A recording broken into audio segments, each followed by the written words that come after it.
ஆண்டவருடைய மகா பரிசுத்தமும் உன்னதமான நாமம் இன்றுமின்றும் மைமைப்படுவதாக. எக்ஸோடஸ் டிவி அருளுரை துளிகள் வழியாக இந்த நல்ல வேளையில் உங்களை வாழ்த்துகிறோம். சபையினுடைய சத்தியங்கள் என்கிறதான சிந்தையில் ஜெபத்திற்கான மேன்மையை குறித்து நாம் சிந்தித்து கொண்டு வருகிறோம். கடந்த வாரம் ரூத் புத்தகத்தில் இருந்து நாம் ஜெபத்தினுடைய 3 மிக முக்கியமான சத்தியங்களை அறிந்து கொண்டோம். ஜெபத்திற்கு பொறுமை தேவை, பேஷியன்ஸ். ஜெபத்திற்கு நம்முடைய மன வருத்தம் தேவை, பெனிட்டன்ஸ். ஜெபத்திற்கு நம்முடைய பற்றி கொள்ளுதல் தேவை, பெர்சிவியரன்ஸ். இன்றைக்கு ரூத் 2ஆம் அதிகாரத்திலிருந்து ஒரு சில சத்தியங்களை நாம் கற்றுக்கொள்ள கர்த்தர் கிருபை செய்வாராக.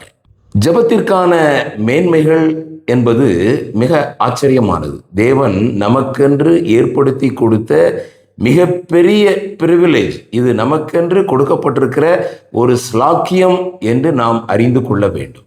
சபைக்கு இது மிகப்பெரிய ஒரு தூணாக இருக்கிறதை நாம் அறிந்து கொள்ள வேண்டும். ஆரோன் தன்னுடைய மார் பதக்கத்தில் எல்லா கோத்திரங்களுடைய பெயரையும் எழுதி வைத்திருந்ததாக நாம் வேதத்தில் தெளிவாக வாசிக்கிறோம். ரூத் 2ஆம் அதிகாரம் 1ஆம் வசனம். நகோமிக்கு அவளுடைய புருஷனாகிய எலிமெலேக்கின் உறவின் முறையில் போவாஸ் என்னும் பெயருள்ள மிகுந்த ஆஸ்திக்காரனாகிய இனத்தான் ஒருவன் இருந்தான். நகோமி, ரூத், போவாஸ், இந்த சத்தியங்கள் ஆச்சரியமானது. இங்கே நமக்கும் சபைக்கும் கர்த்தராகிய இயேசு கிறிஸ்துவுக்கும் இடையே உள்ள உறவு மிக ஆச்சரியமானது. இங்கே போவாஸ் ஆஸ்திக்காரனாயிருந்தான், அவன் உறவின் முறையான். ஆண்டவராயிருக்கிற இயேசு கிறிஸ்துவுக்கும் நமக்கும் இடையே உள்ள உறவு ஆச்சரியமானது. வேதம் சொல்லுகிறது கலாத்தியர் 4:6, மேலும் நீங்கள் புத்திரராய் இருக்கிறபடியால் அப்பா பிதாவே என்று கூப்பிடத்தக்கதாக தேவன் தமது குமாரனுடைய ஆவியை உங்கள் இருதயங்களில் அனுப்பினார். ஆகையால் இனி நாம் அடிமைகள் அல்ல, நாம் புத்திரராய் இருக்கிறோம். கிறிஸ்து மூலமாய் தேவனுடைய சுதந்திரருமாய் இருக்கிறோம். மிக முக்கியமானது. நமக்கும் கர்த்தராகிய இயேசு கிறிஸ்துவுக்கும் இடையே இருக்கிற உறவு ஜெபத்திற்கு மிக மிக ஆதாரமானது. 2ஆவதாக, அவர் மிகுந்த ஆஸ்திக்காரன். வேதம் கர்த்தராகிய இயேசு கிறிஸ்துவினுடைய அன்பினுடைய ஐஸ்வர்யத்தை கூறுகிறது. கர்த்தராகிய இயேசு கிறிஸ்துவினுடைய மகிமையின் ஐஸ்வர்யத்தை கூறுகிறது. கர்த்தராகிய இயேசு கிறிஸ்துவுக்கும் தேவனுக்கும் இடையே இருக்கிறதான உறவின் மகிமையை கூறுகிறது. எல்லாவற்றுக்கும் மேலாக பிலிப்பியர் 4:19, என் தேவன் தம்முடைய ஐஸ்வர்யத்தின்படி உங்கள் குறைவை எல்லாம் கிறிஸ்து இயேசுவுக்குள் மகிமையிலே நிறைவாக்குவார். ஆகவே முதலாவது, ஜெபத்திற்கு உறவின் முறை அவசியம். 2ஆவது, அவர் மிகுந்த ஆஸ்திக்காரன். அடுத்தபடியாக ரூத் 2:3 பார்க்கிறோம், அவள் போய் வயல்வெளியில் அறுக்கிறவர்கள் பிறகே பொறுக்கினாள். தற்செயலாய் அவளுக்கு நேரிட்ட அந்த வயல் நிலம் எலிமெலேக்கின் வம்சத்தானாகிய போவாஸ் உடையதாய் இருந்தது. இது தற்செயல் அல்ல. கர்த்தராகிய இயேசு கிறிஸ்து நம்மோடு கூட இடைபடுவது தற்செயல் அல்ல, அது தேவனுடைய தீர்மானம். இங்கே தற்செயல் என்ற வார்த்தை போடப்பட்டிருக்கிறது.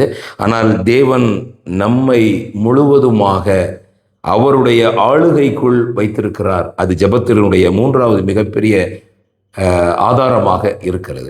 தொடர்ந்து ரூத் 2, 4, 5, 6 வசனங்கள் வாசிக்கும் பொழுது கர்த்தருக்கும் ஜெபிக்கிற நமக்கும் உறவு தாண்டி ஒரு நெருக்கம் அவசியம். போவாஸ் பெத்லகேமில் இருந்து வந்து அறுக்கிறவர்களை பார்த்து சொல்றாரு, கர்த்தர் உங்களோடு இருப்பாராக. அவங்கெல்லாம் சொல்றாங்க, கர்த்தர் உம்மை ஆசீர்வதிப்பாராக. என்ன ஒரு நெருக்கம் பார்த்தீர்களா?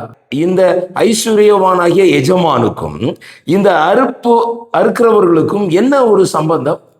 இன்றைக்கு இந்த வயலில் வேலை பார்ப்பாங்க, நாளைக்கு வேறு வயல் வேலை பார்ப்பார்கள். ஆனால் இங்கே போவாசுடைய நிலத்தில் போவாஸ் பெத்லகேமிலிருந்து வந்தவுடன் கர்த்தர் உங்களோடு இருப்பாராக. அவர்கள் சொல்றாங்க, கர்த்தர் உம்மை ஆசீர்வதிப்பாராக. What a glorious relationship between the master and the servants. இது ஜெபத்திற்கான மிக முக்கியமான ஒரு பகுதியாக இருக்கிறது. தொடர்ந்து போவாஸ் சொல்றாரு ரூத் 2:8, அப்பொழுது போவாஸ் ரூத்தை பார்த்து, மகளை கேள், பொறுக்கிக் கொள்ள வேறே வயலுக்கு போகாமலும் இவ்விடத்தை விட்டு போகாமலும் இங்கே என் ஊழியக்கார பெண்களோடு கூடவே இரு. வேற வயலுக்கு போக வேண்டாம். ஜெபத்திற்கு விசுவாசம் அவசியம். அந்நிய தேவர்களையோ மற்ற அவிசுவாச செயல்களையோ நாம் தவிர்க்க வேண்டும். ஐந்தாவது, ஜெபம் என்பது தேவனோடு கூட உள்ள உறவு என்று நாம் சிந்தித்தோம், நெருக்கம் என்று சிந்தித்தோம், அவர் ஐஸ்வர்யவான் என்று சிந்தித்தோம். இங்கே போவாஸ் சொல்றார், வேற வயலுக்கு போக வேண்டாம். கழுகு தன் கூட்டை கலைத்து அப்படி குஞ்சுகள் எல்லாம் அசைவாடி கொண்டு போகிறது என்கிற அந்த பகுதியில வேதம் சொல்கிறது, கர்த்தர் அவரோடு கூட இருந்தார். அந்நிய தேவன் இருந்ததில்லை. கர்த்தர் இருந்தார் என்பது எல்லாருக்கும் தெரியும். ஆனால் அந்நிய தேவன் இருந்தது இல்லை என்பதை நீங்கள் உணர வேண்டும். தொடர்ந்து போவா சொல்றாரு 2:9, ஒருவரும் உன்னை தொடாதபடிக்கு வேலைக்காரருக்கு கட்டளையிட்டிருக்கிறேன். உனக்கு தாகம் எடுத்தால் தண்ணீர் குடங்கள் அண்டைக்கு போய் வேலைக்காரர் மொண்டு கொண்டு வருகிறதில் குடிக்கலாம். ஜெபம் நமக்கு ஒரு பாதுகாப்பை அருளுகிறது. அங்கே யாரும் நம்மை தொட முடியாது. பொல்லாங்கன் அவனை தொடான் என்று வேதம் கூறுகிறது. ஜெபத்திற்கு எவ்வளவு பெரிய பாதுகாப்பு இருக்கிறது தெரியுமா? நம்முடைய ஆத்தும மணவாளனாகிய போவாஸ், ஐஸ்வர்ய சம்பன்னர், நமக்கு ஒரு பாதுகாப்பை கட்டளையிட்டிருக்கிறார். உனக்கு தாகம் எடுத்தால் எனக்கு கொண்டு வரப்படுகிற அந்த தண்ணீர் குடங்கள் அண்டையிலிருந்து எடுத்துக்கொள். நீங்கள் தாவீது மேவிபோசேத் சந்தர்ப்பத்தில் தாவீது தன்னுடைய பந்தியில் நித்தம் அசனம் பண்ணும்படியாக மேவிபோசேத்தை உயர்த்தினார். மற்ற இடங்களில் போல அல்ல, இங்கே தாவீது தன்னுடைய பந்தியில் என்று வாசிக்கிறோம். ஆகவே ஜெபத்திற்கு பாதுகாப்பு உண்டு. ஜெபத்திற்கு நம்முடைய தாகம் தீர்க்கப்படும். எல்லாவற்றுக்கும் மேலாக ரூத் 2:10 வாசிக்கிறோம், அப்பொழுது அவள் தரையிலே முகங்குப்புற விழுந்து வணங்கி, நான் அந்நிய தேசத்தாளா இருக்க நீர் என்னை விசாரிக்கும்படி எனக்கு எதனாலே உம்முடைய கண்களில் தயை கிடைத்தது. இங்கே ஜெபம் ஆராதனையாக மாறுகிறது. வேண்டுதல் ஆராதனையாக மாற வேண்டும். சபையினுடைய ஜெபம் ஆராதனையாக இருக்க வேண்டும். கானான் தேசத்து ஸ்திரீயை குறித்து நீங்கள் அறிந்திருப்பீர்கள். அவள் தன்னுடைய குமாரத்திக்காக ஆண்டவரை நோக்கி போய்கொண்டிருக்கிறாள். ஆண்டவர் ஒன்றும் பேசவில்லை. திரும்ப சொல்றார், நான் உனக்காக வரவில்லை என்று சொன்னவுடன் அங்கே வேண்டுதல் ஆராதனையாக மாறுகிறது. அங்கே கானானிய ஸ்திரீ ஆண்டவரை பணிந்து கொண்டாள். அப்பொழுதுதான் ஆண்டவர் மறுபடியும் அவளோடு கூட இடைப்படுகிறார். ஆராதனை ஜெபமாக மாற வேண்டும். The prayer becomes worship. ஜெபத்திற்கான மேன்மை அதிகமாக இருக்கிறது. கர்த்தர் சபையிலே ஜெபத்தை மேன்மைப்படுத்தி இருக்கிறார் என்று வேதம் கூறுகிறது. ரூத் 2:11 அப்பொழுது போவாஸ் பிரதியுத்தரமாக, உன் புருஷன் மரணமடைந்த பின்பு நீ உன் மாமியாருக்காக செய்ததும், நீ உன் தகப்பனையும் உன் தாயையும் உன் ஜென்ம தேசத்தையும் விட்டு முன்னே அறியாத ஜனங்களிடத்தில் வந்ததும் எல்லாம் எனக்கு விவரமாய் தெரிவிக்கப்பட்டது. கர்த்தர் எல்லாவற்றையும் அறிந்திருக்கிறார்.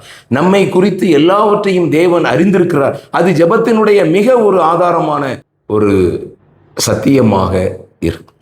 நாம் வேண்டிக் கொள்கிறதற்கும் நினைக்கிறதற்கும் அதிகமாய் அவர் நமக்கு பதில் கொடுக்கிறார்.